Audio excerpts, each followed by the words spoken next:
Greetings from Podcastville. It's Wednesday, the 16th of motherfucking October. The Church of What's Happening Now is brought to you by, let me talk to you people from the heart. Have you ever bumped into a porno by mistake and the chick's got a really hairy pussy? Yeah, it's a pussy. You want to dive in head first. But there's something about that fucking cobweb mixed with spiders. You don't know what the fuck it is. You know what I'm saying? We have the same thing as men. If you look at yourself in the mirror and truly look at your dick and look what's growing around your dick, you're going to go, it looks like the fucking outside of the Munsters house. They should just call my dick 1313 Mockingbird Lane because it's disgusting. There's tumbleweeds. There's shit growing under your fucking hair, turtleneck, just like mine. I'm not going to lie to nobody. I don't condition my dick hair and it's out of whack. It looks like fucking Lucille Ball play with a chemistry set. But that shit ends. It's trick or treat, motherfucker. If you want to sling out fucking candy and have these bitches sucking on your tailpipe on Halloween, you got to trim the bush with fucking Manscaped. Listen, my friends over at Manscaped created the one and only tool you need to shave your balls and the area around your fucking Halloween stick with. It's called the Lawn Mower 2.0 for a reason. They threw away with the 1.0 and upgraded their trimmer with a skin-safe technology. Listen, it's going to be, you're going to go to a bunch of Halloween parties, you're a little older, you don't have time to take them to a hotel and fuck them in the ass, but there's nothing wrong with getting a little dick suck from fucking, some blonde bombshell dressed up as Charlize Theron in that movie. She wants to walk around with those heels off, she's going to suck your dick. You take her in the bathroom, you give her a little punch, and baba boom, you're ready. And then when she walks out, she's got a smile on her face. Why? Because she didn't smell death on Halloween. She smelled a nice dick that had no fucking hummus smell to it or nothing. Go to manscaped.com right now. I'm going to get you 20% off your first order when you use promo code CHURCH at manscaped.com. And if you order the perfect package, well, I'll explain later, they'll throw in a free travel bag when you use code CHURCH, CHURCH. That's manscaped.com. Use promo code CHURCH, CHURCH, for 20% off your first order. Keep your balls and your fucking Halloween stick clean. The Church is also brought to you by, how many times I got to tell you? Fucking my book. You're going into the heat of baseball fucking playoffs right now, and you've been sitting there scratching your fucking ass. What are you thinking? And you watch the games anyway.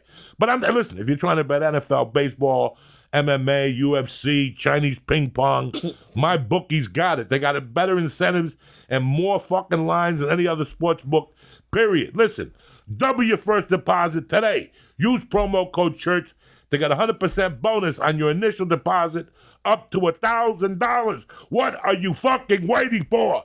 Visit mybookie.ag today. That's my bookie. Grab a pen. I know you got left back in the 6th grade. You will definitely want to hear here. mybookie.ag. And don't forget to use promo code CHURCH when creating your account to claim this fucking bonus, all right? Go win some money, you cocksuckers. You play, you win, you get motherfucking paid, Jack. Lee, kick this fucking mule once and for all. This is like the back of Batman's car when he pulls off the flames that come out. That jet engine. You start with the jet engine. I like that. Rick Ingham, a pleasure to have you. Oh, thanks for having me on, man. Deserves to be on this podcast for a long time. It's been you. I appreciate it. And here we are. You're shooting your first special for All Things Comedy on Friday. Yep, Thursday night. Yeah. You got a little blessing from Al and fucking the king of comedy, Bill Burr. Yeah, they're helping me out. They're really good people. They are, man. I know they're doing great things with All Things Comedy. Came back from your city. Yep. Great city. Went over to Q39. Great barbecue. Like I was telling you before the show, nothing bothers me when somebody thinks they're smart or they're swarmy and they talk to you about how they're going to the France or Bali or some shit. Listen, that's all great. But go to Kansas City first. I think if I was president of the United States, there'd be a 30-state requirement before you were able to leave the United States. To check out you have to visit your what country. We have to offer before you go dropping your money over there with those commie bastards. My mom went to Europe she left America for the first time ever this last summer. She went with my sister to go watch the women's soccer games in France or whatever. And my dad did not go because he said, no, there's still too much in America I want to see. So he's full-blooded American. with me, I think that's the biggest blessing that I've gotten from comedy, that I've gotten to see what we're really about as American people. Yeah. You know, I know when I see these people around my neighborhood that raise their kids a certain way, then 2 weeks later I'm in Kansas City, St. Louis, you know. Yeah. I'm in the heart of the country. Real Iowa, America. And you see how people act, how people, you know, these people don't take care of themselves. Not, you know, you see the differences. Yeah. There's people whose ankles look like they're about to die, like the, you know, but they're nice people, the warmth, you know. It's real nice to go to breakfast and to look at your tab and it's $7.87. Yeah. And you look like you're robbing the joint. You're looking around at cameras because they got you. They must have messed up, right? You walked out on a $22 tab, and you look at it and you see 2 eggs, bacon, home fries, a toast, coffee included. Right. You know, take a cup to go. Yeah. You know, and you're like, wow, I live in LA. Well, this is $22 at eat. Yeah, get that $45 brunch. See, Where you're like, it's literally just kale and egg whites. Yeah. No, you see what America, who's still holding it down. You see what you don't pay. The tax bracket, we were discussing this 2 days ago, the tax brackets that we pay. So it's pretty interesting. It's also interesting to see how Kansas City is a comedy town, but there were Chiefs people at the airport with full Chief regalia on Thursday night, like the employees. Yeah. Then Friday, when I went to Q39 and I walked around the city, I saw more fucking red shirts. Red Friday. It was tremendous. And you're like, if they act like this on a Friday, what do these savages act like on a fucking Sunday? Yeah, they're out of control. Tremendous. A couple of years ago when they won the World Series, I saw how emotional you were, and I looked into it. When it was the last time they won. And, you know, 30 years. I still remember everybody used to hit great home runs at the old Kansas City with the water fountains. We still got it. Oh, that's still the stadium. They just rebuilt it instead of. When I was a kid, every time somebody hit a good home run, it was at that fucking stadium. Yeah. Like Pete Rose played there, Johnny Bench played there. Yeah. Like that stadium has still a lot of fucking history. Yeah, and the Royals and the Yankees were like rivals 70s and 80s. Yeah. So it was the American League West versus American League East. And I know not everyone likes sports. You don't have to like sports.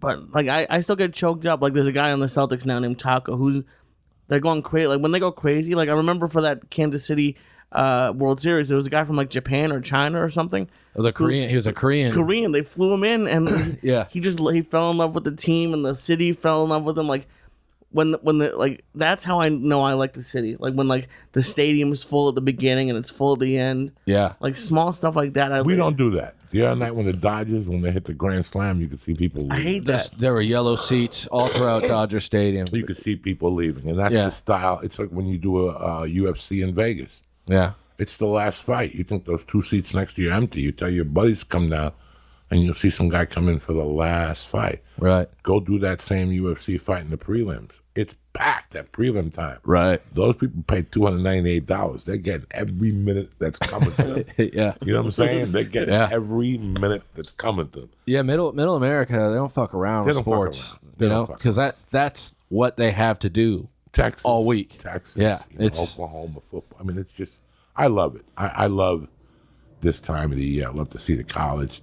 You know, and I don't know who's playing when. Yeah. I just know that if I sit down and I see 2 teams, I go, oh, shit, it's an old rivalry, you know, right. Ohio State, whatever, Colorado, Nebraska. That's the country, man. Yeah. If you can get people talking shit, I'm in. I'm in. Yeah. I'm in. Well, speaking of talking shit, I torture Lee for eating lizard meat all the time. I think I actually ate mouse meat last night. I'm so excited to hear the story. You know me, I talk about my successes, which have been limited, and I speak about my failures on this podcast. But I have an excuse. Like when Lee used to go get the lizard meat over at the taco place, he had been warned.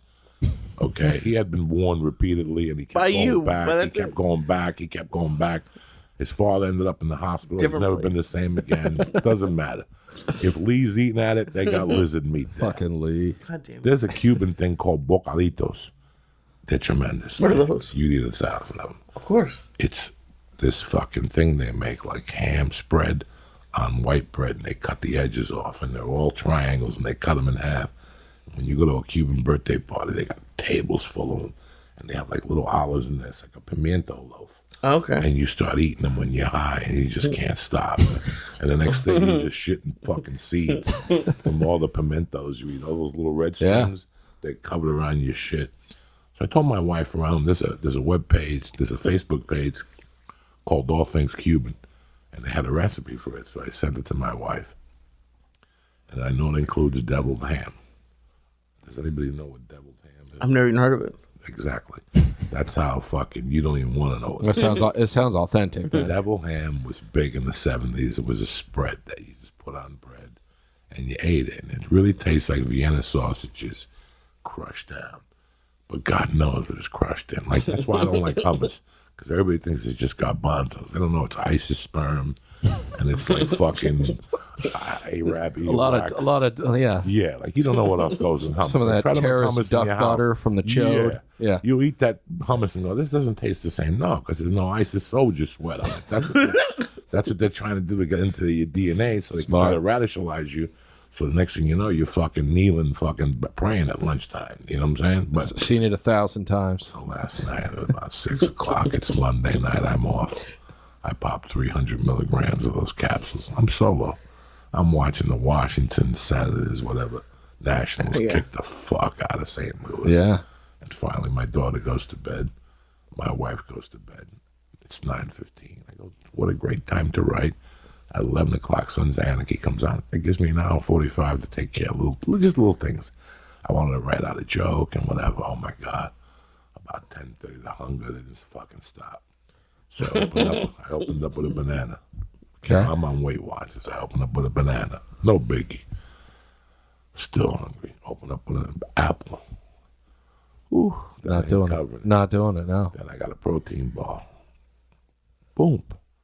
That filled me up for a little while, but it just wasn't cutting it. I needed something disgusting. Pizza. I needed a tuna sandwich. Yeah. I needed something. So I go in the cabinet. Get some substance in My it. wife doesn't get no more cold cuts. We're on a no cold cut fucking thing for like the last 8 months. So Okay. there's no more salami. Salami was my savior at night before. Sons of Anarchy, a little salami, a little American cheese on white bread with some mustard. Nobody gets their feelings hurt. There's nothing. There's fucking hot dogs. I don't know how to use the stove. It's one of those new you ate stoves. So I look in the cabinet, and what's in the cabinet? Behold, she actually went and bought the recipe for that thing. There was that fucking deviled ham. Took it out, popped it open, and just spread it on white bread. And as I was eating it, the first 2 bites were marijuana based. Like you don't even taste what's in the sandwich. Yeah. But by the time I got to the 3rd bite, it started tasting weird. It tasted rodents and eyeballs, Vienna sausage. They had a little bit of Vienna sausage. Just in a there. little bit mixed in. A little bit. Yeah. But everything else was just bad. Yeah. I took the can away. I threw the fucking bread away. And I made toast and I went to bed. And my grandpa used to refer to mystery things like that as it's nothing but lips and assholes. That's all it is. Yeah. And they give it to you in prison, mental institutions. And if you're on the white trash side of life, like you go home and there's deviled ham. Yeah. Wow. Oh man, we got the fancy Mom stuff. busted out Kool-Aid, deviled ham, and potato chips. We're going deep into the murky water. Not eating spam tonight. Dog, 6 a.m. My eyes just opened. I swear to God, my eyes just opened. at Fire 6 a.m. guts. And it felt like it was concrete. So I walked over first and tried to get coffee to really open it up. I knew I had an apple and a banana in there. So I knew I was safe. That's when you're covered. You got to... Right. Little lube. Apple is there to fucking open up the asshole. I drank a coffee, couldn't even finish the coffee. I had to run to the bathroom. And it was one of those 20-minute bricks to come out. Oh, yeah. But once the brick came out, it was like, pop. I was like a fucking demolition derby. And then I got up and it started squirting. I started squirting. I had to squirt for 15 minutes. I did another espresso to get that little baby rat foot. Sure. Maybe it was like a claw that got caught. Yeah, a little talon hooked in there. So wait, how much did you eat? Like how many scoops? 3 bites. That's it? Oh my God. Of half the can. But It was like I just made a thin sandwich just to test the grounds. we're talking like bubonic plague rat meat, though. I mean, this is fucking nasty, guy. Like it destroyed my internal systems. The I had devil. to cancel my 9 o'clock boxing class. I had to cancel my 9 because I kept playing it out. Let me see how I feel at 10. Right. At 10, I was feeling. Then I started puking. As I shit, the You first puked? time I puked breakfast, and I go, that's it. I canceled my 11 o'clock doctors, and I fucking went and laid down. Because that's how I tested. If something doesn't taste good when you're high, that's how you know it's not like It's not good. Yeah, that's And it was what's safe. fresh. The label, it's you it's something that you brought from your childhood Yeah. that does not work anymore. Well, Like your body. The problem, they probably don't make it anymore. So it was probably a jar from your childhood. It probably is. Yeah. No, they still make it. They still make it. It's big. It's big because you add it to dishes. Right. White people, a lot of white people, Midwest. Yeah. That It stuff. makes them feel When cultured. when you go to prison, you eat that shit once a week. All right. You could order that from the commissary. Got Cans of deviled ham, and then at night, put it on a fucking. Is it like the stuff you get at CVS and it's like, I think I might have seen that. I didn't know it was a spread. It's a like a white can with a devil on it, with a little devil on it. That's how you know. Beware the devil. That devil got into me this morning like The Exorcist. I'm surprised my head didn't spin. He was trying to tear through Jesus fucking Christ! It was bad. I went to sleep about 10:45, and I got up at 12:30 exactly. Jeez. Jumped in the shower, shaved, got out, had some chicken soup, and made it hit by one. Took two bong hits. Yeah, I was surprised I didn't get a call from you today. I was like, oh, I wonder what's going on. He must be busy. No, yeah, I was out cold. you. He was busy surviving. was It like, sounds like. I got a big day. You Yeah. know, I got spots at the store. I got that. I'm like, this is the last day you really want to fucking get sick. So Yeah. this is it. So Thursday night, huh? Thursday night. 1 hour. Yep, gonna do an hour, and yeah, I mean, it's hard for me to get opportunities to do extended time, especially in LA. So I kind of been talking to Brenton over at All Things Comedy about trying to work something out, and he hit me up a couple weeks ago and was like, hey, we got this date at the Comedy Store. Would you want to do it then? And I said sure. So gonna get a couple cameras and just try and catch some of that magic, because the Comedy Stores, it's an incredible lineup every night.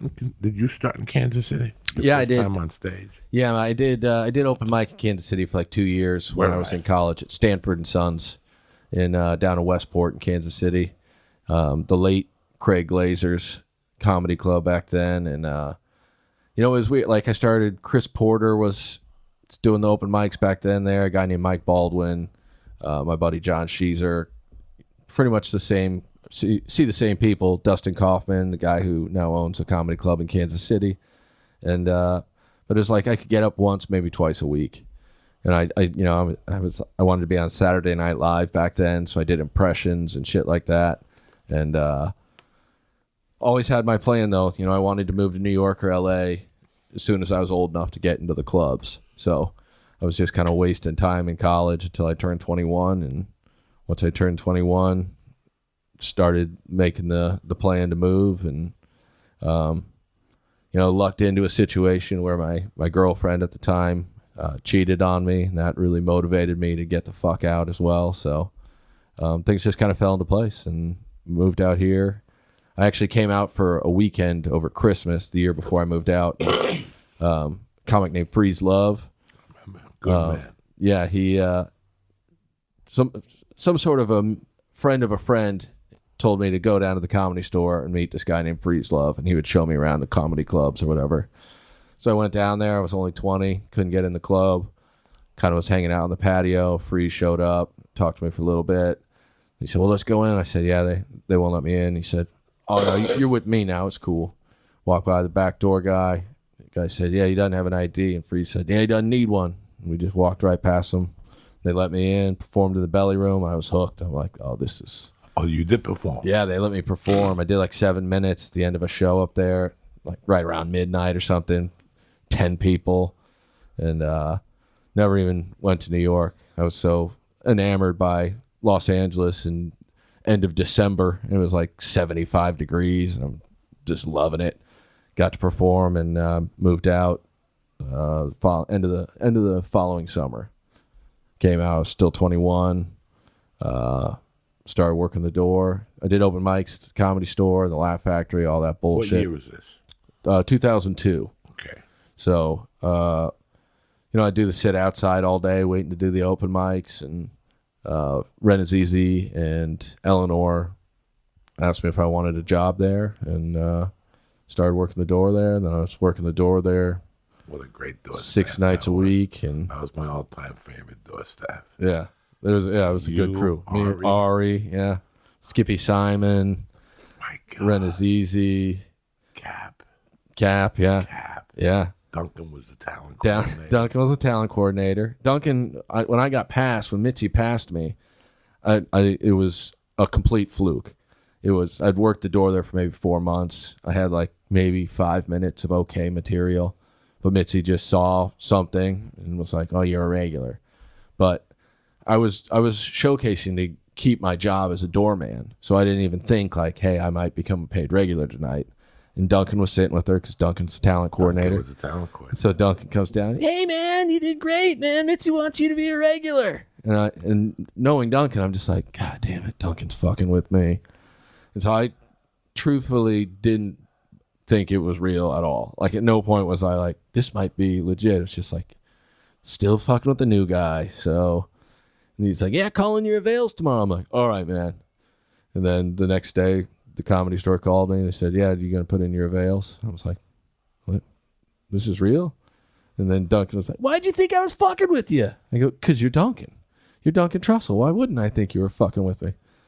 And then Mitzi gave me a spot immediately opening the show, and then just bombed so hard for 8 people or whatever the first night. Was she in the room? No one was there. Yeah, thank God. Yeah, I just remember I did my 5 minutes, and then I'm just trying to throw shit at the wall. And as soon as that light came on, I was so excited just to bring up Argus and not have to perform anymore. And then Argus, "Oh, wow. We bring up a lot of young pups here at the club," and tried to smooth things over, basically being like, he's a kid, give him some slack. At that time, he had seen it all. Yeah. Like at that time, he had seen it all. Like, And I talked to him a bunch because I was a door guy, so he'd get there 15 minutes before a set and tell us old stories and stuff. So he covered for me, and then Mitzi would just give me opening spots for the first year or so. And then a couple times she was there, she'd watch me. It was nerve-wracking, but she'd always be, when you bomb and she'd watch it. "Oh, I'm done. I'm done. I might as well move." You got in your car and you're like, Yeah. I better look around because this is the last time I'm coming down. I couldn't even do that. I had to say go this back every to the night. back door. I still live by that code, even though she's gone. Yeah, Like, if I go down there and I have a bad night, I'm like, she knows. fucking Adam's not going to call me back next Tuesday. Yeah, even though there's no chance. But It's such a psychological beating yeah, that we'd give ourselves. When she was around on Saturday nights, it used to just destroy me. Like the first 3 or 2 months, dude. And I'd pray to God, Rick, go talk to Mitzi and keep her in the main room while I do my set. yeah, I'm gonna go see Fat Baby. No, you don't want to go see Fat yeah, that's what Leave fucking Fat Baby alone. I remember that. I remember being like, "Who's Fat Baby?" And they'd be like, because they would be on the lineup, and she'd put you last sometimes. Yeah, oh yeah. And I'd be like, "Who the fuck is Fat Baby?" Fat and they go, Baby. "That's what she wants Joey Diaz to go by." Oh yeah, And you just go up and destroy his Fat Baby. and nobody knew my name. No. Fat Baby. Wait, she wanted you to go by. I thought that was just her nickname for you. She wanted you to go by that. It was on the lineup. It was on the line. Fat Baby. Oh no! Because I posted an old lineup a couple months ago, and the first thing people noticed, like, "Who's Fat Baby?" I'm like, "That's what Mitzi. That's what she called Joey Diaz." Would they make you bring like coming up next to the stage, Fat Baby? No. Okay, thank God. The comics All right. knew him as Joey. Okay. It's Joey. But if Mitzi was there, then you had to You gotta do call what me Mitzi Fat wanted. Baby. And I even saw him once go up in a giant diaper. Me? Yeah. Did I? Yeah, no shirt on. And I mean, literally destroyed the room. And in a time when people weren't destroying a room because comedy was in a very grave situation grave. in When we like the first got mid-aughts, early 2000s. Yeah. It was 2000 to 2003. people were Think not about the looking to store. laugh. They were not going to the store. No one was there. Nobody was and it was there. post 9/11, so everyone was just like, "Yeah, I don't know, things aren't good." But it was tough times. But I got to tell you, even pre 9/11 was funny in that place. Just Robert Epivai on Sundays. So good. Just Robert Epivai on Sundays. People have to understand that. That's one of those Comedy Store specific things that people who've been around, like actually been around, get. Because I remember Robin Williams coming in one night. He was doing press for RV. And he was there like 2 nights in a 5-month period of time. One was my 25th birthday where I just got hammered with him. And then the next day people were like, you know, he was sober, right? I was like, oh, fuck. And you drank one? I drank, smoked. I mean, we got fucking hammered. And you get down the night, he's like, this is the most wasted I've been in 30 years. I'm like, cool, man. I'm not thinking anything of it. The next night, Don Barris is like, I was telling Jimmy Kimmel about you guys last night. And, you know, he said Robin's been in, you know, he's been sober for decades. I'm like, oh, fuck me. No one told me. No one said anything. I just thought we were having fun. And then he came back a couple months later. And, you know, I said, look, dude, I'm sorry. I didn't know. He said, oh, I needed to get it out of my system. I'm back being sober and blah, blah, blah. I'm like, all right. And I truly felt bad. But at the same time, I'm like, that was awesome. Yeah. But he comes back and he's hanging out and it's late night. And Robert William Aprovia goes on stage and Robin's down by the main room and he walks down the hall and he looks in and he goes, holy fuck, that guy is still here? I go, yeah. And he goes, I feel like I just saw a ghost. I can't believe that this is still a thing. Just like 30 years of being a paranoid schizophrenic, doing the same Johnny Carson style psychopath, though, comedy set about marijuana and put look. Wouldn't he put his finger under his nose? He'd do that. Don Barris because he was a Nazi. Because Don's a Nazi. Skippy Simon was a Nazi. There was a lot of rambling about how, because Robert William Aprovia believed he was supposed to take over the Tonight Show for Johnny Carson. And so when Jay Leno took over, he felt that it was because Jay is part of a Nazi conspiracy against him. Of course. And so he will ramble about how Jay Leno is evil and Mavis, his wife Mavis, is evil. But he wouldn't say Jay Leno because that would be evil. So he always referred to him as Lemon Jello. And I'm not about to go watch Lemon Jello perform the Tonight Show. And I would just sit in the front row and laugh at everything he said. That was my role in the mayhem, was to be his biggest fan. And then Don Barris at some point would be like, you think that guy's funny? I'd be like, he's my favorite comic. He'd go, I'll show you favorite comic.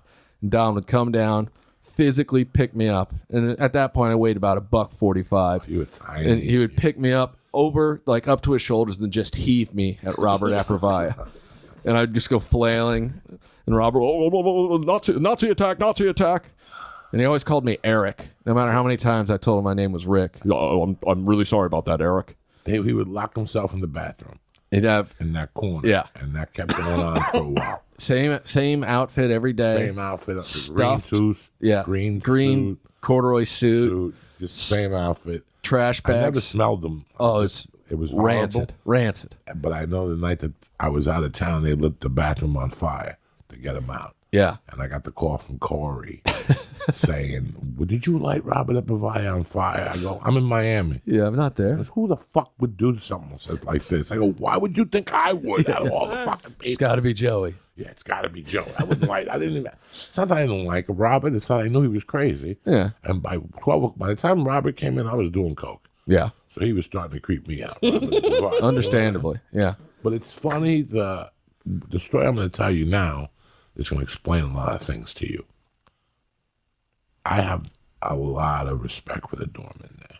Yeah. More than some of the comics in some situations. Yeah. Because you want it that bad. Like, right. You're there watching Martin Lawrence come in, Eddie Griffin, Joe Rogan, all these names at that time. Yeah. Those are the. We were dooring. Dice and those guys were the. Because I had the door on Sundays. She would let me work the door on Sunday and host. Okay. And then I would host the second part of the thing, and then I would give Don Barris the late duties. Yeah. And I'd disappear, go get a package of Coke. But you guys were young. Yeah. One of my best nights there, and you're going to understand a lot by the story. I walk in one night, and a kid by the name of Johnny Caparulo comes up, and he's working the door. But he's working the back door, and he's watching the comics. And he says to me, I want to know how to get more spots in here. And I'd watched him during the open mic. And I'm like, this is a funny fucking kid. Yeah. I go, so I decided to go into Joey Diaz mode. I go, John, I don't know if you know this. You got to grease Duncan. And Jen's like, but I only make $8 an hour. At that time, she was paying shift. I got 25 a shift. A shift. 9-hour shift. These guys would get 25 bucks. a shift. Yeah. He goes, I'm getting shift work. I need those $15. Yeah. And I go, don't say nothing. All the big timers know that you have to give Duncan the $15. So this went on for like 2 or 3 nights. He would come back to me. So how do I give it to him? I said, just don't come for your check. It goes directly there. So I called Duncan that day, tell Duncan what's going on. And I go, tonight, come down with Kappa's down. Let's straighten him out on the $15 rule. And I'll never forget him. He was a kid. Yeah. He was a sweet kid. And he was like, Joey, so what do I have to do first? I go, first off, you have to give him something like a token of your appreciation. Going full Godfather. Of 50, 100. And he looked at me like he was like, Yeah. I'm going to have to call my mother and bury her. Like, that's how young you guys were. Yeah. Like, that's how, and I'm fucking dying inside. Here comes Duncan. Caparillo's working at the golf course at the time, he was making working at extra the golf money. course. Yeah. And Duncan came home, and I go, Duncan, tell him the rules, break it down for him. And he goes, yeah, you want spots? I go, get all your $15. And since Diaz brought you in, Diaz gets $5. So, and at first you could tell he was not happy with it. Yeah. He was He's like, that's my whole. and he's like, okay, it looks like I'm gonna have to. I'm like, fuck you, We played a joke on him, and it was great.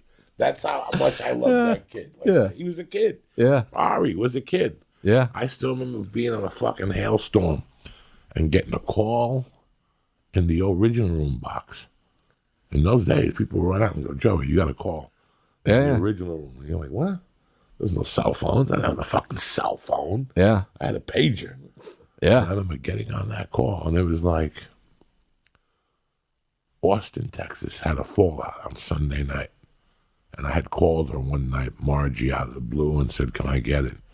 And she called me. And she goes, can you come to Austin, be there Tuesday night? And I'm like, Tuesday night? I got like minus 18 in the bank account. I don't Right. get Mitzi's check till Friday. And I think I called right from the comedy store. I went to that, remember when the back phone was in the kitchen? Yeah. I Yeah. had that back phone, you had dial 9 and you get long distance and shit. A lot of Right. people didn't know. You could make long distance calls from there. And then they started saying, somebody keeps making long distance calls from the bar. Yeah. It was me. Yeah. We used to do it from the phone room From too. the phone room, too. Because that was the. I went and I called whoever. You had to call like 1-800, hi, 9411 Delta. The number, 1-800-222. And then you could easily be connected for an extra additional 20 cents. Beep, fuck it. Yeah. It's on the store. I got to get to Austin. And they gave me like, plane tickets were all 200. Right. It was 200 to go everywhere. And I remember Ari was a doorman, but he was booking commercials. Yeah. And I go, Ari, I need $200. And Ari gave it to me. He goes, I'm never going to see this. And I go, I promise you, you're going to see this. At that time, me and Ari were friends, Yeah. not brothers. We were Right. just friends. And I remember before I left, I got a SAG check, like a residual. And I couldn't wait to see him that Tuesday. And I go, here's your $200. He's like, I wrote it off. And ever since then, we've become friends. That's how we became friends. I remember back then they didn't have weed stores everywhere, so you still had to like get weed from people. And so I worked at this shitty restaurant in Manhattan Beach, but I just knew a bunch of stoner South Bay kids who grew pot. And so one of them grew this White Widow that was just crazy good. And I would bring it up to the store and smoke everyone out. And I smoked Joey out one night, and he was just like, that shit is fucking crazy. I'm like, yeah. And you're like, you got to get me some of that. I'm like, all right. So worked at the restaurant the next day, brought some up for you. And I remember you were like, you said, I didn't bring money, but can I get you next time I see you? And I'm like, all right. Didn't think anything of it. And I'd already, at that point, like Wheels had fucked me over before, and Mike Ricca and some other guys. And I just remember being like, oh, you know, I want these guys to like me, so it's cool, whatever. And I didn't see you for like 8 months, but you would call me like every couple months. You'd be like, hey, I'm going to be at the store tonight. Are you there? And I'd be like, no, I'm on the road with Paulie. And you'd be like, all right, well, I got you still. And I remember being like, is this guy really going to still give me the money? Yeah. And it was almost a year. It was probably like 9 or 10 months before I saw you again. I went on the road. Yeah, you were on the road too. I ate a bag of dick at the Improv one night, and it just cracked me. Like, here I was. It's okay for me to bomb at the comedy store. Right. At my home. but to bomb away. Yeah. And the other side of Hollywood, I bombed in between Nick DiPaolo and Doug Stanhope. Well, yeah. And I was a regular Those guys at the are store, killers, so but yeah. I didn't deserve to be at the store. She was just Right. bringing me along. I thought I could do spots at the Improv. I get sandwiched in between two killers. Yeah. And I just went on, in fact, one of the tours, I went on too long. One was like 9 months. Yeah. And then I was just thinking about this. The one I started because I was away for New Year's 2000. Okay. It's going to be 20 years ago. Right. Started with a belly room show. That's the first time I ever told stories on stage. So I've been doing comedy about 8 years.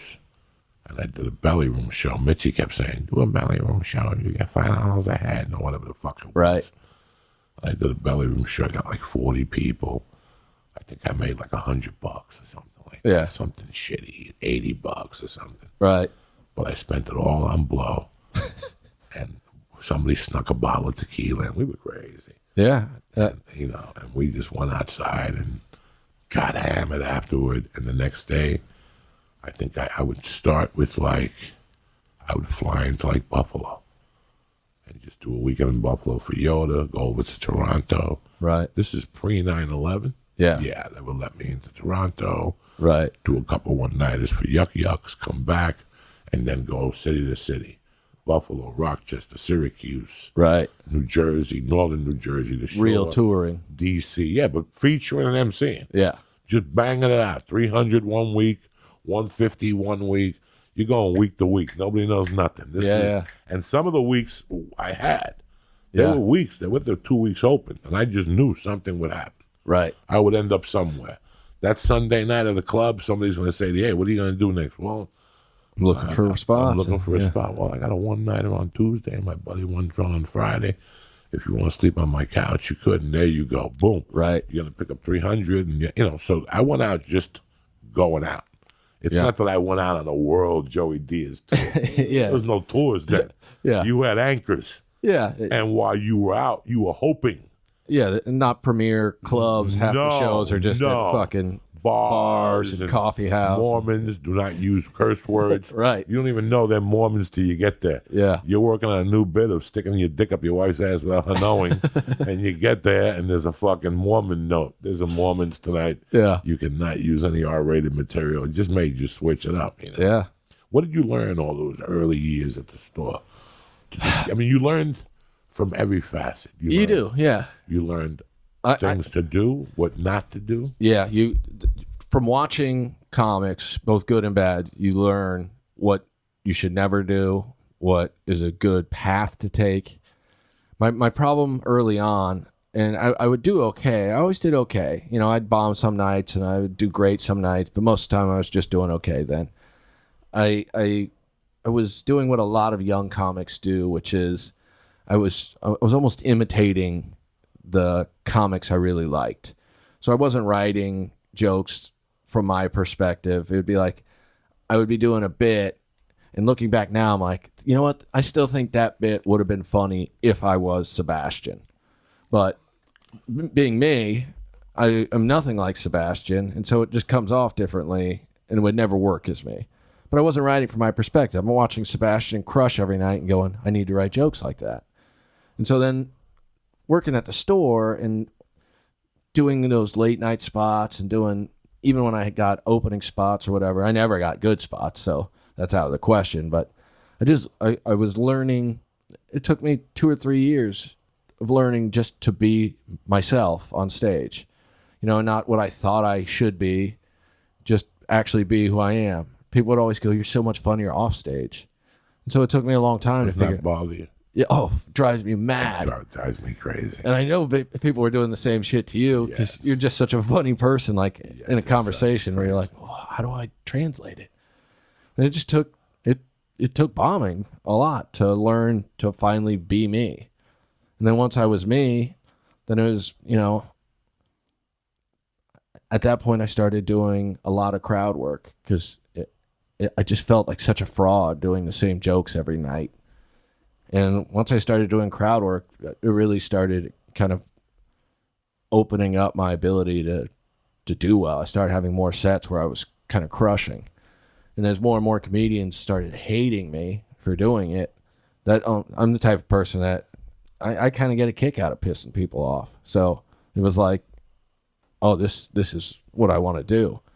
So then for years, that's all I was doing. I was just doing crowd work. And I, was convincing myself, well, someone will let me do Comedy Central with this kind of thing. And then it took another 5 years before I'm like, oh, no one's ever going to let me do that on Comedy Central because they want to know every word you're going to say. I started writing jokes again, getting back into doing some material, but I'm very heavy with crowd work because I feel like that's my specialty. That's your specialty. Yeah, that's what I'm good at. And it's not just talking to people and, making fun of them, although that's some of it. But talking to people inspires random, stupid, funny things in my brain that, kind of become bits, I guess. And it's kind of developed into how comedy works most authentically for me.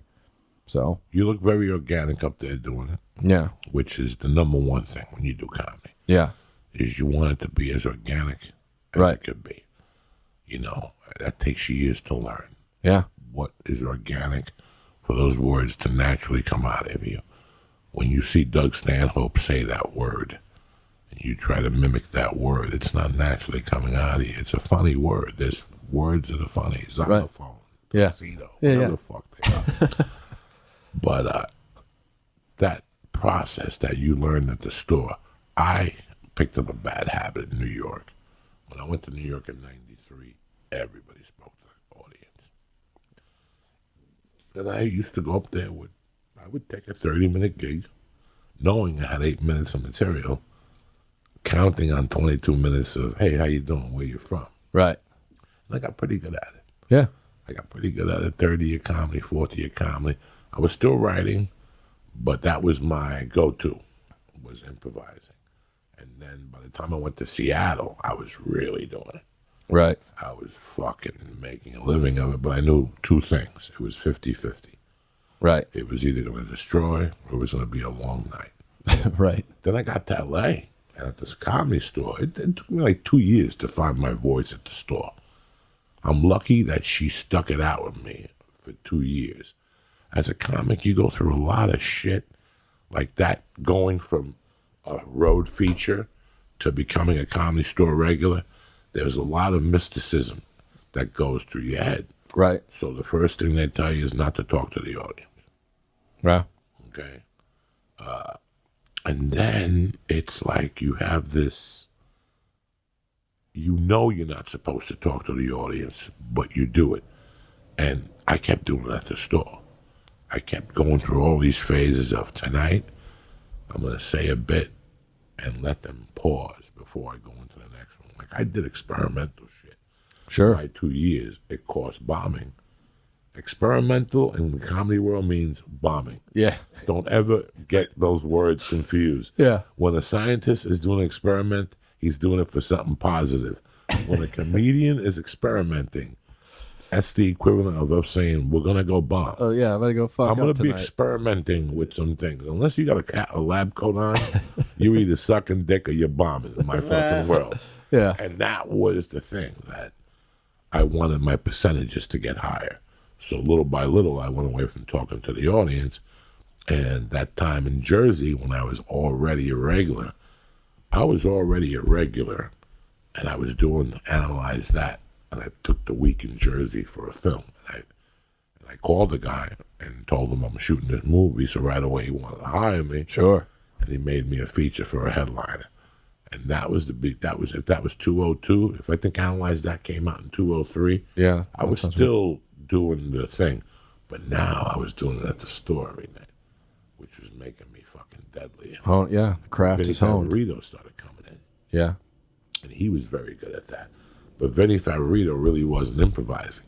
He was pre-writing all It was that all set. shit. Yeah, yeah. It's like Don Rickles And style. using it but that's the gift. Yeah. To make it seem like it's happening today. Yeah. But the first time you go see Vinny Favorito, the next night you're like, oh, he's doing sacrilegious. He's doing it word for word. That's not fucking improvising, you bum. Charles Fleischer would do that too. Yes, Charles Fleischer would do that. Like it was, first time I watched him, I'm like, holy fuck, this dude is quick. And the second night, I'm like, wait a goddamn second. wow, and it hurts you. Yeah. Like it hurts your feelings. It's like if you go see your favorite comic bomb, that's one thing. Yeah.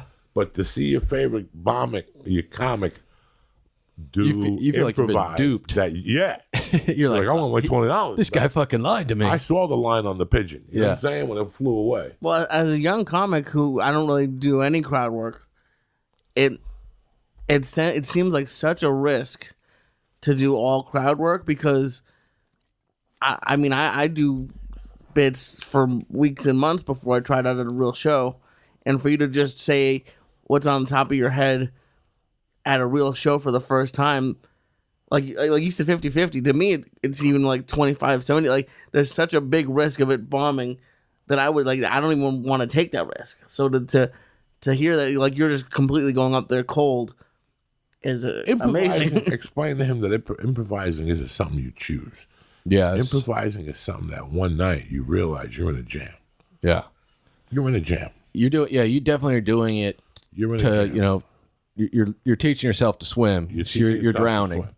But it's it's one of those things where it's truly you either have the mind and it's going to work or you don't. Like I've had so many comics tell me like, dude, anyone can do crowd work and blah blah blah, and I go, all right, I've never seen you do crowd work. And they go, I can do it, and then they go up and they do like 2 minutes of bombing doing crowd work, and they just go straight back to their material, and they're like, yeah, see, it just wasn't working. I'm like, yeah, it's because you can't do it. Oh, but I'm not gonna say who it was. I don't even remember the guy's name, but I saw one guy do like 25 minutes of possibly like the worst crowd work, and it hurts as an audience member. Yeah. Because it's so. To give you a compliment, I started going to the store before I even met Joey, and when I would see you on the lineup, I loved it, but I would also be like, okay, I'm gonna sit in the back a little bit because because you're good. Yeah. And then I don't know how many years ago you didn't stop, but you didn't do it as much. I kind of was like sad. I was like, oh. Yeah, I missed the crowd work. Yeah, that's what a lot of people would tell me when I started, because there was a couple of years where I was just trying to do material, and it was fine because now I'm more sure of who I am, so my material is more authentically me, I guess. But people would be like, yeah, I just it was nice because I'm at the store all the time, and you see the comics doing the same bits, but it was cool because I knew at least you would be different, right? And I'd be like, yeah, but it truly makes me feel better when I'm going up there free-minded, just like this is what I want to do. I'm like not having it all planned out. Like I feel more accomplished doing a set of almost all crowd work than I do material. Not that I think doing material is bad, because I do like doing that as well now. But it's I've watched so many people bomb doing it. There's a door guy. Remember Jimmy Pidd? Yes. Love Jimmy Pidd. Chicago kid. Nice kid. Super funny off stage. Great kid. Kid. He still contacts me. Yeah. I didn't talk to him this time. He lives in Florida now, I think. Okay, that's what it Yeah, is. he was in Buffalo for a while, and now he lives in Florida. Right. I remember watching him do crowd work one night in the OR, and all the comics in the back were just dying.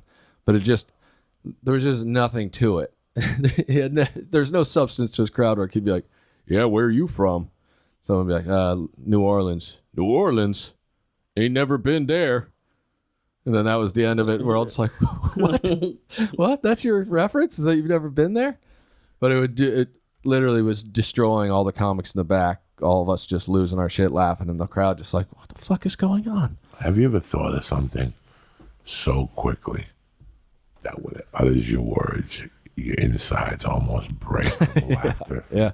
That you walk off there, and I'll never forget being in the store and dying and improvising. Yeah. And just looking at something and going, where are you from? And then go, Denmark. And me going, I did a book report on you once. And the audience went crazy, and I went crazy. I'm like, how did I even forget that? Yeah. Like, no, how did I remember that? I started 6th grade. I did a book report on Denmark. I had to get an encyclopedia and rip the pages out, staple them, and take them home. And but no, it's that's just brain association, though, and that's that's one of those things. Like just saying a grown man, you especially saying that you did a book report on something is fucking hysterical. And it's the truth. It was the truth. And you're just saying the line out there because that's what you're thinking. Like, Denmark, I don't know shit about you other than the fucking book report. But you saying that, it's fucking hysterical. It's an experience. Hold on 1 second. I got to ask you some more questions. Yeah. And now for a word from our sponsors. Listen, the Church of What's Happening Now is sponsored to you by Policy Genius. Halloween is right around the corner. But the thing that really scares Uncle Joey, shopping for life insurance. I hate this shit. But getting life insurance doesn't need to be difficult or expensive. Right now, prices are the lowest they've been in 20 years. That's where Policy Genius comes in. It's the easy way to shop and compare prices for insurance online. Just go to policygenius.com right now, and in minutes, you can compare quotes from the top insurers so you can get the right amount of coverage for the best possible price. And Policy Genius doesn't make life insurance easy. They can also help you find the right home insurance, auto insurance, and disability insurance. Once you apply, they'll handle all the paperwork for you. Listen, getting quotes, making calls, going from web page to web page, it's a fucking pain in the ass. Go to policygenius.com right now. This October, take the scariness out of buying life insurance. You need it. Head to policygenius.com today and compare quotes and apply in minutes. You can do the whole thing on your phone right now. 5 minutes. Policy Genius, the way to buy life insurance. Get it at policygenius.com and tell them Uncle Joey sent you. Stay black. Another issue I want to speak to you about was there's 3 guys at the store that I knew, and this is why I did what I did early on. There's 3 guys at the store that if you looked at on paper, they were not going to do well on the road. And that's you, me, Brian Holtzman. I had extensive conversations with him about road work. And people tried to take him on the road. Yeah. And it was just... I did too much. Riddles in Chicago once, and I said the guy who owned it and booked it would come to the comedy store and hang out. Just love the comedy store. Yeah, Brant. Brant. He's done that. Yeah, he's out. He got bouncing checks. Yeah, he said, well, I brought so and so and so and so, and they were great, and I love Brian Holtzman, so I brought him out, and the crowd just hated him. It was a disaster. He said it was just brutal. It's so bad. Chicago. That's the South Side. And so it was so bad that Holtzman was just begging, I'm not performing tomorrow. He was like, oh, come on, just call me, you can do the feature. I'm not performing here. Forget it.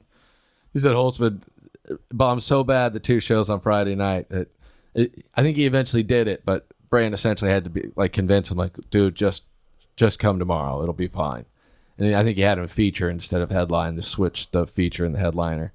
But Chicago was just not down with Brian Holtzman. Not ready. Yeah.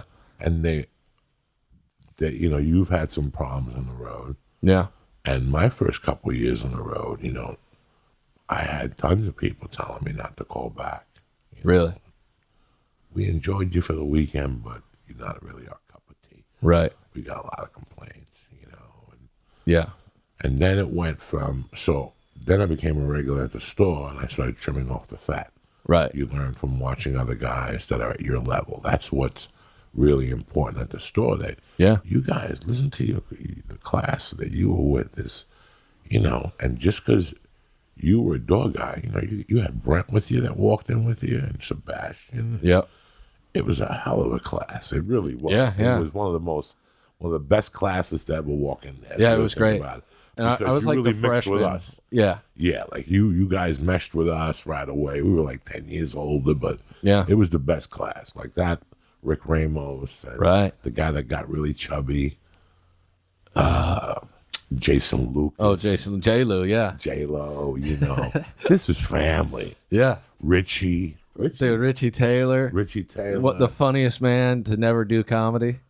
Dog, you know, Richie Taylor was the shit on Sundays. Yeah. Sundays was a different night up there. It was getting your dick going deep night. Like, if you didn't get your dicks up and do an 8-ball on Sundays at the store, You were fucking up. You weren't doing it right. Like, people were fucking getting fucked up. Yeah. I still remember being out there at 4 a.m. with Eddie Griffin talking about 1,000 samurais killed Bruce Lee, but one of them touched him in a vein and he died. And I'm Right. like, oh my God, this is the reason I snort coke. Like shit like that, you know? I mean, Yeah, Eddie was always there till to the weed so, nights. yeah. That reasoning was why when I bombed after Nick DiPaolo and Stanhope that night, I just took off. And I did the first tour, it slips my memory. It was like 9 months. Yeah. I stayed out there. And then the tour of 2000 started the first week of November and went all the way till April. I stayed out of LA completely. Wow. So I would, even though I had a couch at Josh Wolf's house, Right. I just disappeared. Every 6 weeks, I'd send clothes home. I'd go to a new Walmart, get a couple new shirts. I'd send CDs home, get new batteries for the DVD player. And I just had Greyhound will travel. Wow. No card. Hounding it. No credit card. There was no ATM card. Right. It was cash, hoof, a notebook, a pen, and have couch will travel. Right. And I knew that if I came back before that, I wouldn't stay at the store. I had to be. So I took what I learned at the store. You know, on the road, you Can expand you it. could expand on it. Yeah. And then when you come back to LA, you cut it back down. Right. You know, all of a sudden you lose 20 minutes. You can't do that joke about Topeka no more. So Right. you got to write that off. You know, all these jokes that you picked up in 9 months on the road. Sure. It was a real experience for me, and that's why I think until Rogan started taking me out, that cemented me with people. Right. Until then, I was really going out to get beat up. Yeah. Until from 91 to 2001 or 2, I was going on the road to get beat up. Like I stayed in rooms that the glass was broken. Right. At Alaska, you know, we stayed in the back room of a band room. Yeah. With beds and come on the beds and I did it. The snow was coming through the fucking window. I did. You know, I wonder if it's the same place. 'Cause I did. Charlie's. Oh yeah, no, I did a place called The Shed, and they just put you in a little condo above the bar, and I was there. I think it was February, and the window in the living room was shattered, and so it was just like negative 10 degrees air in the living room of the condo. And I just remember being like, "Yeah, the window's broken." They're like, "Yeah, it's been broken since like September." I'm like, "Why would we?" And so I just remember, like, in the bedroom, I'd close the door, and then I'd stuff the towel on the door so the cold air wouldn't blow in. And then I just had every blanket in the condo on me, just dying. Like, is this worth it? Oh, my God. Kips in New York had a Bananas, and they just hated the comics, so they would put you downstairs. They hated. And it's, you know, the windows were covered with snow. Yeah. The windows were covered. You can't even would see just out. stay down there Yeah. all day freezing. They gave you 30% off at the restaurant. You didn't want to eat their food. It was so bad. And it was next to a gas station. That was your life. Jesus. From Friday to Sunday. So you left Monday. You either ate at the restaurant or you ate at the gas station. There was like Indian people, and they would give you those Hindu eggs Right. with the curry dust on them. And Oh, shit. yeah. You're waking up with a fucking hangover from the night before, and all of a sudden you gotta eat these curried fucking eggs. Fuck you. I'll just eat Cheetos. Fucking gas station with a hot dog. Yeah. And that shit didn't look too good. No. One of the worst weeks ever was the old Kansas City club, Sanford and Sons, when it was a block away from a Hooters, Yeah. a gas station. That was it. Yeah. How's Hooters breakfast? We ate breakfast at the hotel, and it was continental. It was yogurt, a banana, Get a little box of coffee, cereal, maybe. a Yeah. little box of cereal. There was no eggs then. Yeah. There was no toast then. There was no muffins then. That free breakfast, no. So you lived on, you stole like 10 bananas Yeah. and you brought them up to the room. And hopefully the headliner, if you went to do radio with him, he'd stop somewhere. And that's Get when you you got something. like CVS or Yeah. you got like, bottled waters or fucking, it was, you're living on $500 a week and the plane ticket comes out of there. Right. That's your toughest period of your life. Yeah. That's And brutal. that's why I say you got to do 15 of those. Yeah. Got to do 15 of those on your own. To really grow. To really grow. Make sure Because you want it because it it's not worth teaches it you otherwise. how to get 100 a set times 5. Yeah. Tom Segura said something months ago. He goes, I can't believe comedy clubs are still paying 100 a set to features. Yeah, I saw him. They're paying 100 a set and they cut out the hotel. Yeah. Yeah, that's why I can't, it's not worth it for me to feature anymore. It's not. Because Worth it. I can make, if I do main room Friday and Saturday at the Comedy Store, I'll make about $600, $500 to $600, and I don't have to fly anywhere, go anywhere. And if someone wants me to come feature in Indianapolis to see, well, we need to see you, it's like I'm going to end up spending money. I got to pay for childcare. It's endless. I'm going to lose money to go do it. So The feature world has been the feature world was never really a great world to be in. yeah, Especially when you get into the Midwest with some of the bookers that just do one night.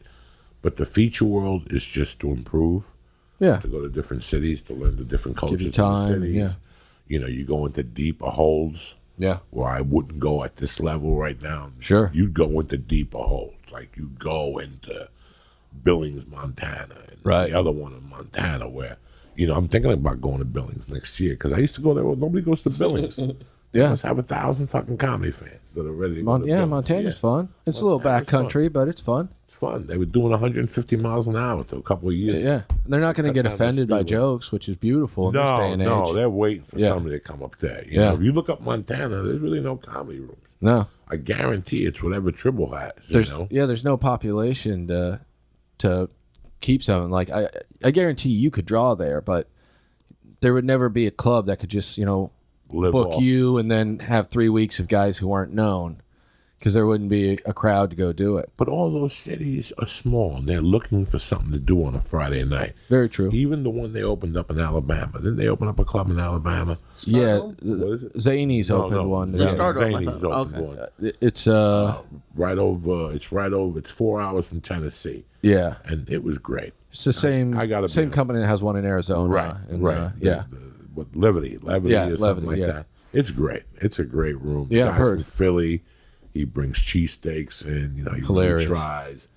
But even those clubs, I've always admired those clubs because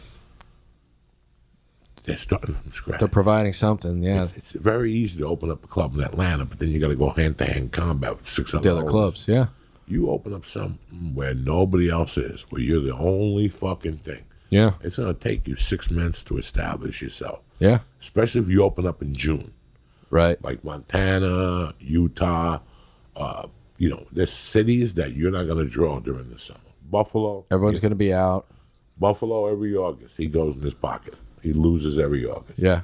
The club in Alaska that I performed at didn't do shows at all during the summer. Yeah, they Because, just lose. they get 20 hours of daylight during the summer. So everyone is outside the whole time. And then during the winter, they get 2 hours a day of sunlight. So people are ready to laugh because you can't go outside. It was negative 30 degrees when I landed. And I just remember being like, what the fuck am I doing here? What was the date you walked into the store? It would have been beginning of October of 2002. I had lived in LA for 4 days the first time I did open mic, the Comedy Store. And it took me about 2 months to get a job. And then I started working right before New Year's 2002. And I worked there for 2.5 years until Paulie fired me while I was on the road with Paulie. So I didn't get a door shift covered. He called me on on Tuesday. He said, dude, we're going to Charlotte, bro. And I go, oh, all right. He said, yeah, Ren is easy. Booked a commercial, dude. You got to go with me. I went, oh, all right, cool. I got my Thursday shift covered. I got my Saturday shift covered, but no one would cover my Friday shift. So I'm like, all right. I told Dean, no one will do it. See if you can find someone. Didn't think anything of it. Went to Charlotte. Did shows Thursday night. Things were great. Did shows Friday night. Things were great. Saturday afternoon, meet Paulie for lunch. He's like, dude, you didn't get your door shift covered. I go, oh, yeah, no one would do it. I told Dean, sorry, dude. Fired me on the road. And I'm like, oh, that sucks. And then the other part of me was like, I work 9 hours a night for $25. I don't think this is a loss necessarily. I was already established at the store, so I was going to get my times. Yeah. Yeah. So then I'm just like, all right, whatever. That's cool. I started working other random shit jobs when I was in town and stuff. And then Paulie still took me on the road with him for another year probably before I got good enough that he had to fire me. Classic headliner move, I guess. So you've been going in and out of that dump for 17 years. Yeah. And when I say dump, I say it like it's a beautiful, yeah, absolutely. It's a beautiful place. You've become a man in there. Absolutely. You have a family now. You have a wife and a child. Yeah. Met my wife at the Comedy Store. Are you happy that you chose this path? Absolutely. There isn't anything else I would rather be doing. What were you starting for? Were you reaching to be an engineer? I mean, I could tell you're not a stupid kid. You're intelligent. You come from good stock. I mean, what were you looking to do at first? Honestly, growing up, I wanted to, I guess I was like a lot of kids. I wanted to be an athlete, but I was always tiny. By the time I was in high school, it was very apparent I wasn't ever going to play basketball or baseball, the things I loved. I was a distance runner. Not a lot of money in distance running. So I went to college for film school. So, Where'd you go to college at? First year I went to a small arts college called College of Santa Fe in New Mexico. Okay. And it just was kind of shady. It's so shady. Like Ryan Mervis went there. Annie Letterman went there. It's so shady that it's the only college I've ever heard of that closed. Like they just straight closed the college maybe 10 years ago. So, yes, it's not working. So they closed it, and then they reopened it under a different name, and then it went bankrupt again, and they miraculously burned to the ground. But went there for a year, made some friends. The guy whose couch I slept on when I first moved to L.A. was a guy I met freshman year of college at College of Santa Fe. And then I transferred to KU. Went to KU for... Lawrence? Yeah, up in Lawrence. Look at you. Fucking loving it. Look at you, big slinging there. Oh, dude. Hot women. Hot girls. Hot. KU Lawrence. Tons of drugs. I was totally into it. And like people always say, do you have a lot of friends, Lawrence? I go, you know what? I knew 18 drug dealers, and I probably had 5 friends. But, I was always calling somebody. Lawrence is fun, bro. Yeah. Lawrence is fucking fun. I definitely had a good time. And I started doing comedy when I was at KU, and like I said, when I was 21, I was out. You never finished? Never finished. Told my parents, I'm really save the money. Comedy. Don't worry about nothing. Yeah. I just said, I don't know what the point of doing this is. Well, I'm going to get a film degree from KU and then move to LA. It's worth the same as nothing. So it's not like someone's going to be like, you graduated from University of Kansas Film School? Come direct a movie. It's just like, they had no connections. I was literally getting nothing out of it. I went to film school there for 2 years, and I never saw a camera. It was basically just film history. I had to take 10,000 classes about, we're going to show you Citizen Kane today. Notice the lighting. How impressive is the lighting? I don't give a fuck about Citizen Kane. Show me a fucking goddamn movie that would inspire anybody today. But look, they did a zoom. Can you imagine the zoom? This was groundbreaking. I'm like, yeah, but that was 70 years ago. Who gives a fuck about the first time someone zoomed a lens? Teach me how to make a fucking movie. Well, if you make it to senior year, you might get into classes. I was like, I might get into classes? I'm not waiting around for this shit. It's crazy that if you just come out here at 18, yeah, get a job as an AD. Yeah, you'll move up faster. By the time you're fucking 21, you'll have somebody teaching you the business. It's that guaranteed, people. I'm telling you, if you got half a heartbeat, yeah. And if you really want, don't say that I've always wanted to shoot movies and come out here and they make you do a cable and you fucking choke. Yeah. I'm talking if you're ready and willing to shoot movies, you just come out here. You'll get a job. I know people who've done it. I know 20 people. That's the easiest route. Yeah. That's the easiest Because route. you start, they teach you all over again, anyways. They teach you all over Yep. again anyway. You gotta Before P- you you waste gotta that PA and then 80,000 and hang out with your buddies in Manhattan and shoot short films. Listen, I know 1,000 people who shoot short films. You know where they end up? In the short toilet. You know, Yeah. I've shot 20 short films. I can't tell you where they all been. I saw a kid on Facebook the other day that I love dearly, but he's retarded because God made him that way. You know, especially comedy wise. Yeah. And he is always shooting these movies. And it's like, why do you keep posting them on Facebook? Yeah. No one's And then watching he that. took a picture with the chick that the movie was shot in Vegas, and you could tell the chick had sucked 80 dicks. Like she just got out of rehab to shoot this film. Yeah. And she wasn't in a drug rehab. She was in a sperm rehab. Sure. How to get it out of your stomach. You could just see her. They put a tight dress on, and she had rolls, and she had lumps. And I'm like, all those movies, you're just wasting your time. You know? Yeah. No one watches From that shit. 2007 to 2010, I would get a request to do those a week. Yeah. And I would say, buy, and we'll make it easy for you. We'll shoot it close to your house. Listen, it's not even worth it. Yeah. Because, well, what are you going to do with it? Yeah. Well, my cousin's sister's boyfriend works for Netflix. And she said if we bring them this in 6 weeks, then when you do it, you bring it to them, they quit. They went over to TNN. They're not even working whatever no more. So now you got this stupid thing. I know 1,000 people, conservatively, Yeah.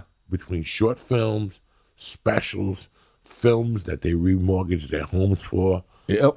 You don't know what you're doing. It Let never go. ends. Yeah. Let it go. I used to get a lot of people who'd be like, yeah, we're going to do this short film. And I go, all right, so what's the deal? And, well, we're going to try and enter it into some festivals. And I Done. go, okay.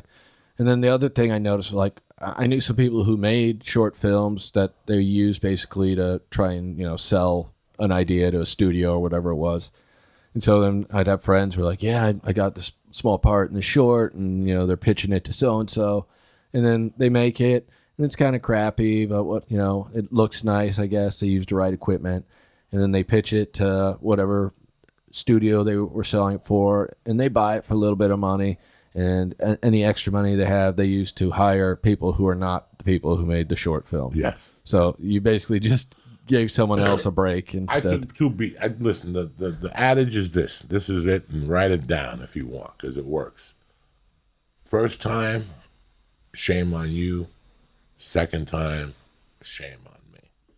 I did 20 of them. I did them for the experience behind the camera. I was a struggling comic. Montreal didn't want me, couldn't find an agent.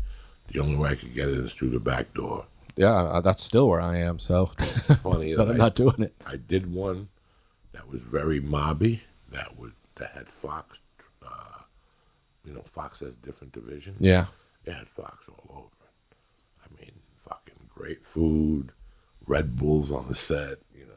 yeah, Red camera. I mean, these people spent money on this short film, which was an idea that Fox had picked up, and they were going to sell it, and then they felt that the idea for TV was a bit rough. It was too gay gangsters. okay, Were they wrong? yeah, It would have worked. With the headquarters was a Pink Pussycat on Santa Monica yeah. Boulevard. We had a movie theater, and it was a great idea all the way through. It won the Gay Film Festival. I was like, fuck. yeah.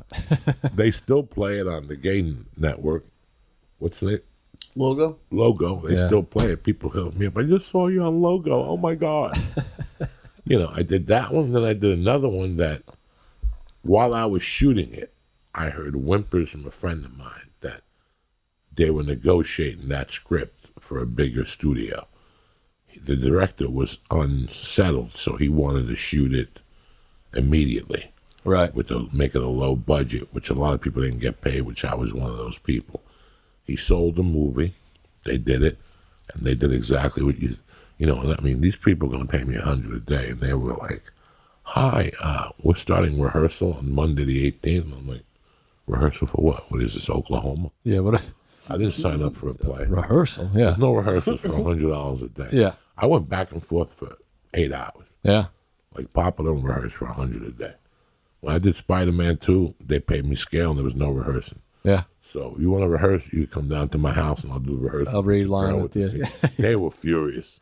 And I mean, it was it was a horrible lingo. Yeah. You know, a fucking monkey could do it. You Yeah. know? You didn't need no fucking acting class for this. And I remember I went back and forth with them. Like, listen, I've been here 10, 11, 12 years. I'm not rehearsing. Yeah. And sure enough, I did the movie. They did the film screening. Did I go? I don't want to go. But I bumped into the 3 other mobsters one day at an audition. We were all there for commercial. And they were, Yeah. did they call you? And I'm like, no, they didn't call none of us. I go, what'd you expect? Look at the director. He was a scumbag. Yeah. He was out of UFC film school. He thought he was fucking Johnny Bananas. Yep. I just checked on him about 2 years ago. That was it for him. Yeah, he was done. That was it. The He short went. film He and went the from. movie. I'm going to be Quentin Tarantino That's to crazy. fucking. He's living in a crazy. fucking 1-bedroom. That's crazy. Granada Hills. How you quit your dream after that much commitment. Yeah. I looked at it. It was 2009. Yeah. Disappeared after 2009. Did that one to the studio film? Must have fucked it up with the studio. That's Right. all I could have seen happen. Yeah. And then they all talk. So once you really fuck someone over, So how excited are you for tomorrow night? I'm excited, man. You know, like I said, I just wanted to be able to do an extended set here for a long time and film it, have something put out so I can hopefully start building somewhat of a fan base. And How old is your baby now? she's 3. Beautiful. Beautiful, She's beautiful. little bastard. I see the pictures that you put up, and So we taught her. I taught her my name because I think it's important. You know, if they get lost or whatever, be able to say mommy, daddy's name, whatever. So she knows my name. And the other day she comes in. I'm cooking her dinner. You know, I cook and do all that stuff for her. And she comes in. She goes, "Daddy, I need my Muppet Baby off the shelf." I go, "All right, I'll get it for you in a second. I'm cooking this. Give me 2 minutes." She goes, "Fine." Takes a few steps back, stands in the kitchen, just staring at me, disappointed. Just sitting there, and then she goes, "Rick, get the Muppet Baby off the shelf." And I go, "Whoa, you don't call me Rick." She goes, "That's your name." "It is, but you call me Daddy. I'm Daddy." Fine. yeah, Just attitude. Where I'm like, where did this come from? yeah, that's She's in preschool. There's another girl named Julia. So she broke something, I think, at preschool and blamed the other Julia. Said, "No, it wasn't me. It was the other Julia." Got away with it. And so then at home, she was standing on one of her toys or breaking or something. I go, "Get off that. You're going to break it." She goes, "I didn't do it. It was the other Julia." I go, "The other Julia isn't here. It was you. It was you." "No, it wasn't me." Just wouldn't give up the lie. You gotta love it. I'm like, damn. You're not gonna. You're learning life quick. City girl. Where are you living? I live out in Calabasas. Really? Yeah. Okay, you like it up there? Love it. It's nice. You like to drive? It's a bit of a drive. How many nights you come down to the store now? Like 3 or 4. So Can you believe you were gone this? Can you believe you and I are here 17 years later having this conversation? it's You kind of remember crazy. what I used to look like? You were like, he's not Gonna make it. He's not gonna make it. When I first met Fat baby will not. When I first met you, my days were numbered. I didn't Yeah. even know if my skin was green and shit. I just saw another picture. Dude, I remember one night I was standing up in the front patio with Duncan Trussell, and you walked up, pouring sweat, and you go, "Hey, do you guys do coke?" And Duncan goes, "I do." And you go, "You got to take this. I can't. If I hold on to this, I'm gonna do it all." And you just hand Duncan a bag. And Duncan's like, "Thanks." And then you walk away. I'm just like, "Whoa." And then Duncan's like, "All right, I'm out of here, I guess." Duncan just disappeared with a bag of blow. Duncan was my drug buddy in those days. Whatever I had that I didn't want, like I was speed, dying. Yeah. heroin, Yeah. boogaloo pills, just give it to Duncan. Duncan was like Mikey on the Life commercial. Yeah. I don't want to eat it. You eat it. You give eat it to Mikey. Mikey, you eat it. Fuck yeah. Oh, he took it immediately. "I do." I'm like, "Well, are we? No. I guess Duncan's taking it. Okay." What time tomorrow night? It's 10:30 on Thursday. 10:30, main room, Main room Thursday. Sunset, Yep, a la Richard Pryor on Sunset. that's right. No pressure. Biggest names. I got to live up to that hype. But yeah, should be good. Hopefully people will come out. It's Have a good good to know time. that you're having a hard time. I might take you out with me a couple of weeks and fuck around and Oh, it's go torment beautiful. people. Go torment people on the road with Yeah. a fucking high-powered fucking savage like yourself. Yeah, I'm terrible at all of the business side. So I've never had a manager or an agent or anything. always just been flying solo and, fucking up the world the best I can. You're over there at All Things Comedy. They'll take good care of you. Those guys are the best comedy managers there are. Yeah, they're good. They're the best people in the world, those guys. So, all right, motherfuckers. Me, I got no dates for you. I got Dick till November 7th, Motor City Casino in Detroit. Oh, shit. And then November 8th, I'm at the Funny Bone in Omaha. We're not fucking around. Before I wrap this show up, I want to talk to you people about something. Listen, baseball playoffs, the World Series, you got football, you got college football, and you're sitting there telling me you're fucking broke. Go fuck yourself. I'm sitting here with mybookie.ag. You're over there sitting telling your grandmother and all your friends, I went 3 for 4, I went 4 for 9. Do something about it, bitch. Put your money where your mouth is. Let me tell you something about mybookie.ag. They got better incentives and more lines than any other sports book, period. And this year they're running a super contest. $100 to enter. You pick 5 teams a week against the spread. You rack up the points. First place is guaranteed $100,000. Where the fuck are you going to get that action from? Nobody. They just revamped their site, and it's looking fucking tremendous. So go take a look if you haven't already. Listen, we got a plethora of games this weekend. We got baseball World Series. You got not NBA, but you got preseason for you fucking degenerates. I ain't mad at you. 1-800-GAMBLER. Get your life together. But if you want to fucking play to win, and that's what you're looking to do, my bookie's the way to go. Because you play, you win, you get paid. And today, you double your first deposit. They'll double your first deposit. Use promo code CHURCH to get 100% bonus on your initial deposit up to $1,000. Who's better than you? Nobody. Visit mybookie.ag today. That's mybookie.ag. And don't forget to use promo code CHURCH when you're creating your motherfucking account to claim your bonus. Because with MyBookie, you play, you win, you get paid. And there's a time of the year when you need money. Your kid needs fucking roller skates. The church is also brought to you by PolicyGenius.com. In minutes, you can compare quotes from top insurers so you can get the right amount of coverage at the best possible price. And Policy Genius just doesn't make life insurance easy. No. They can also help you find the right auto, home, and disability insurance. Once you apply, they'll handle all the paperwork for you. Listen, Halloween's around the corner. But one thing that really scares me is fucking shopping for insurance. And it scares the fuck out of you too. Right now, insurance prices are the lowest they've been in 20 years. And that's where PolicyGenius.com comes in. Right now, this October, take the scariness out of buying life insurance. Head to PolicyGenius.com today to compare quotes and apply in minutes. You can do the whole thing on your phone. Right now, couple swipes, couple clicks. Policy Genius, the way to buy life insurance. Get it at PolicyGenius.com and tell them Uncle Joey sent you. The church is also brought to you by one of my favorites because it's about health. It's like right now, if you don't go to the dentist and clean your fucking mouth, you might die of a heart attack because that plaque goes to your heart. That's what they say. What do you do when you got a dirty dick? That affects everything. When your balls smell and it creeps into your asshole, you can't even buy some fucking little Chinese chick to lick your ass in Mexico for the small 20. You got to start taking care of yourself. Everybody wants their asshole licked, but nobody wants to wipe it or fucking put deodorizer. The same goes for your balls, and the same goes for your love stick. Listen, that dick ain't there to fucking what's that word? Procreate? That dick ain't for procreating. It's for sucking, especially during Halloween. There's nothing better than a virus sucking your dick on Halloween. Tell me I'm lying. Uncle Joey's here to let you know, with this Halloween, keep the cobwebs, the spiders, the lice out of your fucking dick fucking sack and clean that fucking mojo stick before she sucks your tailpipe. My friends over at Manscaped created the tool you need to shave your balls with. It's called the Lawnmower 2.0. I use it myself. I'm about to do a little Halloween trimming, which I'll make a video for you cocksuckers for this week. So you're ready to see how I trim my nutsack with the Manscaped fucking Lawnmower 2.0. They threw away the 2.0. Why? Because of people like Lee. He's got that Jew hair down there. He don't condition it. Even a lawnmower can't cut Jew's balls hair as Lee's balls hair. But with fucking Manscaped 2.0, he's good to go.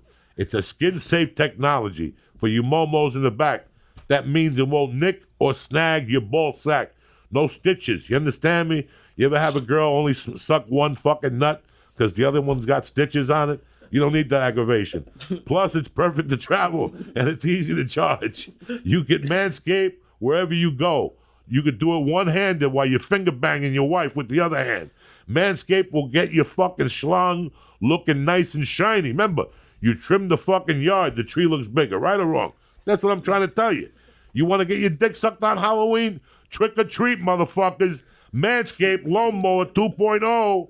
This is the way to go. And if this is the first time you've considered manscaping, they got the deal for you. The perfect package comes with a lawnmower and a safety razor plus to trim those little fucking stubborn hairs down by the bottom of your dick and underneath. Remember when you pick up your nutsack, you got that little row of hair, it looks like you're Johnny Mohican? You can shave that down, so when they stick their tongue in your ass, it's like a chocolate bonbon. All they taste is lunch and skin. You know what I'm saying? The perfect package comes with a lawnmower, the Safety Razor Plus, and a crop preserver, a specially formulated deodorant so your balls don't stink, and the Reviver. When you're an old man like me, your balls crunch up all day when you got them in your underwear. You hit it with the Reviver, the spritz and tones and refreshes your junk, and it keeps it cool. It's like they're smelling Bengay. They know you're old. You know what I'm saying? With the perfect package, your pouch will be powdered and your pole will be perfect. What else? What are you living for? Are you living for? I like riding horses. Listen, I like my dick sucked. And if you like getting your dick sucked like Uncle Joey, you got a Manscaped, okay? Plain and simple. Now, the church can get 20% off your first order when you use promo code CHURCH at manscaped.com. If you order the perfect package, they're going to throw in a free travel bag for you motherfuckers. But you got to use promo code CHURCH, CHURCH. That's manscaped.com. Use promo code CHURCH, 20% off your first order. And you ladies, you know, your little fucking bats could use a little trimming for the fucking holidays. You might as well live it up like us. Get the lawnmower. Trim that fucking bush so you don't have those little side things. When I'm eating pussy, your cheek gets caught in one of those hairs that grow sideways. I got friends that got scars, look like Indians, because they got fucking things. So you can use Manscaped on your little skanky monkey too, all right? So anyway, I want to thank Manscaped. I want to thank PolicyGenius.com. And I also want to thank my bookie for always having a back and helping us bring this podcast to you. I want to thank Rick Ingraham. Do not forget to support Rick Ingraham tomorrow night, Thursday night, the motherfucking Comedy Store, 10:30 show, all things comedy. A lot of people walking around, a lot of action. Go support this guy. This guy's earned his fucking stripes. He's not some fucking mook that fucking put a thing up on YouTube and now they like him because he's singing Arab songs or playing with his cat. This motherfucker's the real deal. I love him with all my heart. Thank you very much, Rick. Thank you for having me. I want to thank you guys for listening. I want to thank you guys for the love and for fucking always having a back. And don't forget, you got the world by the balls. It's up to you. Why fuck around like the rest of these non-gluten motherfuckers? Take what's yours. Go get a gun. Whatever you need to do. Fucking eat some ass. Trick or treat. I love you motherfuckers. See you Monday morning. Tip top Magoo. Kick this fucking mule, Lee.